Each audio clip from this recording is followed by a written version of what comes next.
Hi, and welcome to That's Ruddy Mysterious, a podcast of short tales about true mysteries. What happened to the Flannan Isles Lightkeepers? Who was responsible for the Gardner Museum heist? I'm not going to solve those mysteries, but they'll be interesting to learn about. I'm your host, Kelly with an I.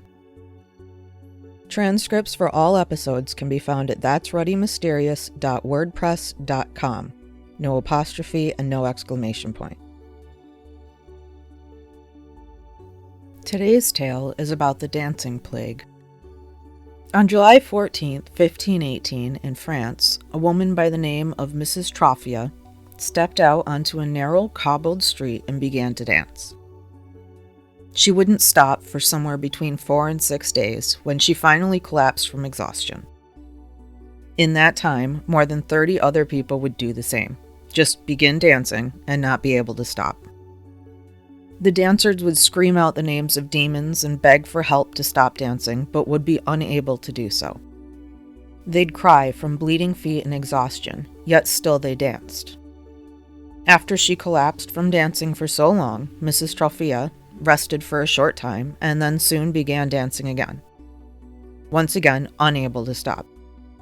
While dancing, she would wail from the pain caused by feet that were bleeding, yet still she couldn't stop until she collapsed and died.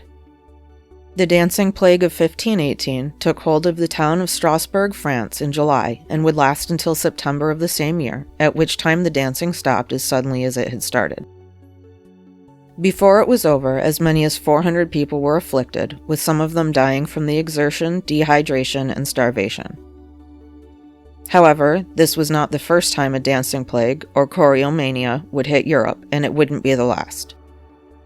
Arguably, the first instance of choreomania occurred in the town of Kolbig, Germany, on Christmas Eve of 1021. 18 people gathered outside the church and began dancing. They caused such a disruption that the priest was unable to perform his service and demanded they stop. The dancers couldn't stop, however, and formed a ring and continued dancing. This so enraged the priest that he cursed them to dance for an entire year, and it worked. The dancers didn't stop dancing until the following Christmas, at which time some of them fell into a deep sleep and never awoke. It's said that those that did awaken would suffer from tremors for the rest of their lives. Between 1021 and the 1840s, choreomania would pop up across Europe and eventually appear in Madagascar. As time went on, the cases became more rare and less severe. The two most well-known cases occurred in 1347 along the Rhine River. This was nicknamed St. John's Dance because it began on St. John's Day, and 1518 Strasbourg, France. This and the other outbreaks during the 16th century were nicknamed St. Vitus's Dance. Local leaders thought the dancers just needed to get it out of their systems. In an effort to end the dancing, in 1518 political and religious leaders arranged for halls for the dancers to gather in with musicians and professional dancers. This only intensified the problem, however, and more people became afflicted. Some people danced past the point of exhaustion and injury, dying of starvation or exertion. In 1237, more than 100 children are said to have started dancing and were unable to stop. They danced their way from Erfurt to Arnstadt, Germany, a distance of a little over 20 kilometers or 12.5 miles. Once in Arnstadt, they fell to the ground exhausted. Their parents brought them home where many never awakened, and those that did never fully recovered, living with bodily tremors for the rest of their lives. On June 17, 1278, 200 people in Utrecht, Germany began spontaneously dancing.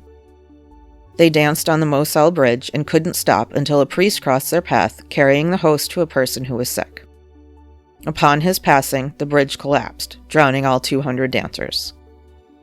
During the 16th century outbreaks, both sexes, all ages, were said to have been afflicted, although women seemed to be more likely afflicted by choreomania. The clergy and the rich were less likely to suffer. These were nicknamed St. Vitus's Dance because many people were cured by going and praying to St. Vitus's shrine. The last recorded cases of choreomania occurred in Madagascar in the 1840s. What caused people to start dancing and continue doing so for extended periods of time? These dancers would continue to dance for hours or even days without stopping to eat or sleep, and sometimes long past their feet beginning to bleed, a seemingly inhuman task. A physician by the name of Paracelsus first said that Frau Troffea began dancing simply because her husband hated it. He blamed women for the affliction, putting the causes into 3 categories. The first was that women were bored and needed an outlet for the imaginations. Second, he said that sexual frustrations caused women to begin dancing. And finally, he said the dancing was caused by bored and unhappy wives. In his mind, it was totally women's fault. He also blamed hot blood for the affliction. Later, it was thought that the afflicted had eaten rye that was contaminated with ergot. It was decided, however, that ergot poisoning would kill consumers before causing them to dance until they died. This theory was also disproved by the fact that some of these choriomania outbreaks occurred during the dry season, when molds would not be able to grow on grains. It also seems highly unlikely because the dancers would dance in some cases for up to 6 months, by which time the hallucinogen would have worked its way out of their systems. More recently, being unable to otherwise explain the plague, psychologists think these instances of choriomania were a form of mass hysteria caused by stress-induced psychosis.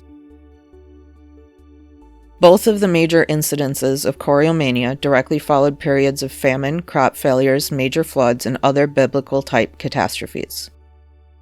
The theory is that these stressors caused anxiety, fear, and fostered the belief that God was punishing the guilty. Therefore, the people of these time periods were more susceptible to things like choriomania.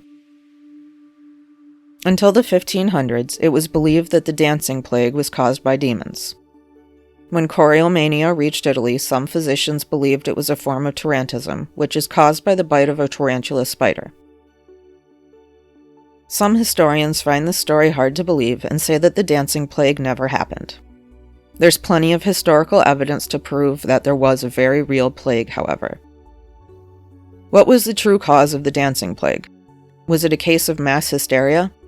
Was there some contaminant in their food? What do you think?